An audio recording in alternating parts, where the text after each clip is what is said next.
mother is a walking book of wisdom. She taught me not to pray for freedom, explained that freedom means choice, and that was my grandchildren's luxury. She watched me cry on the day I decided I could take no more, took my hand and said, "Baby, black people pray for strength, to bear their burdens and walk upright, never letting their backs break. They kneel down and beg the universe for endurance, swallow their tears and let salt water bind their wounds and mend their fractured souls as they continue their daily battles." My mother made me carry her dreams in my spirit, embedded me with the knowledge that she did not give birth to children to watch them die on the streets of Johannesburg. She forced me to see that I was an endangered species, taught me never to doubt myself because being black required me to be brave, explained that our survival depends on our ability to forgive all the wrongs committed against our bloodline, but never to forget. And because courage saves as often as it kills, my mother commanded me to fight. And because it is said that every trapped animal dies fighting, I started to fight against a backdrop of lies, tears of injustice, and Africa's wars of betrayal. I stopped waiting for revolutionary, stopped dreaming of liberation, and became my mother's daughter. I stopped praying for freedom.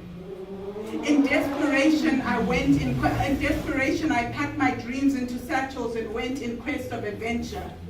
Not realizing that in all my travels I would be seen as exotic, I read history to obliterate my existence by sending my mother back into my grandmother's womb as I struggled to understand the lineage of my anger, the birth of ancestral frustration and the futility of chained love. I watched black women all over the world replay my mother's life, turn themselves into magicians, carving their children's dreams on imprisoned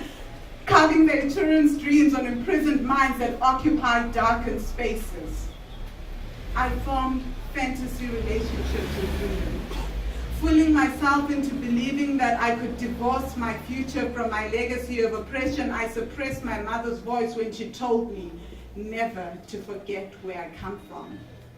I learned on home and foreign soils that my race turns freedom into my mystery lover. Admired from afar, but never kissed, never touched, forever an elusive dream imprinted in the pages of my journal. Today, I cry because I have stood on the sidelines as I watched. I have stood on the sidelines as I watched presidents launch wars in the name of freedom. And I never saw her stop young black boys from becoming statistics by giving them undying dreams they could use to freeze frame their present and diagnose their mistakes as they rewrite their futures. Understand that freedom is just a word to me. I have never kissed her, never saw her kiss her, never saw her stop child soldiers from